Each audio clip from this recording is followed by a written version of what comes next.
Міне достар, осылай небәрі 10 минутта салат пен дәмді каша дайындадық.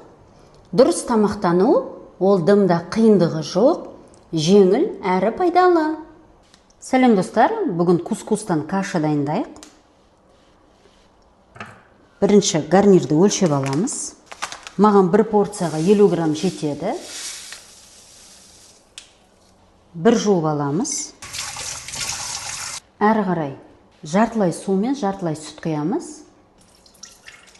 Кокос сүті де болады, бірақ менде үйде кәдімгі сүт болды, сондықтан кәдімгі сүтпен дайындай береміз.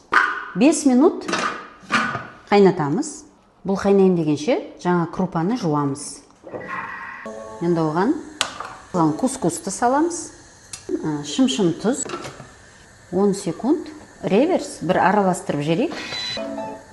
Енді 5 минут тұра тұрсын.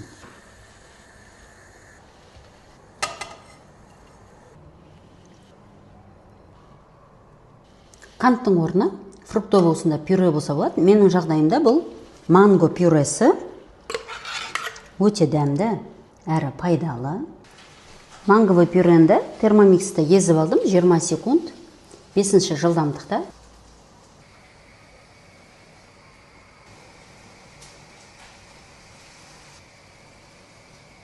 Енді кускустан тағы да бір пайдалы рецептпен бөліскім кеп тұр. Бұл салат. Бұған қазір біз кускусты саламыз. Қияр мен қызанақты кубиктап тураймыз. Кейде бір жалығып кетесің да, постоянно бір салаттардан. Ал осындай для разнообразия көріңіздер. Ұнаса комментарийді жаза кетіңіздер. Рецептіде қияр бар, бірақ менде үйде таусылып қапты. Қызанақпен ғана жасап жатырмын. Зеленнен петрушка мен укроп болады. Мен оны қазір термомикске салып 5 секундта тураймын. Тек укроп қалды.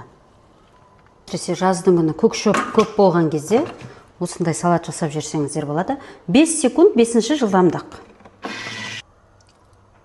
Мына осылай ұсақтап тастады. Бұны енді салатымызға қосамыз. Бұл жерде фишка. Осы көкшөпте неғұрлым көп болса, соғұрлым жақсы. Примерно 70% болса, тіпті жақсы.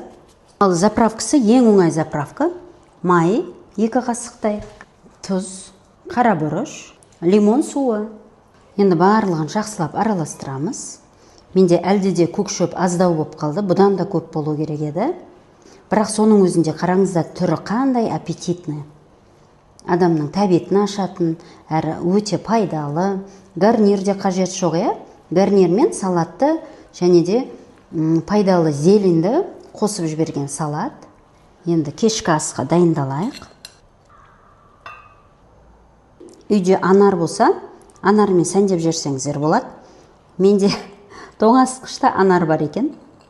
Міне достар, осылай небәрі 10 минутта салат пен дәмді каша дайындадық.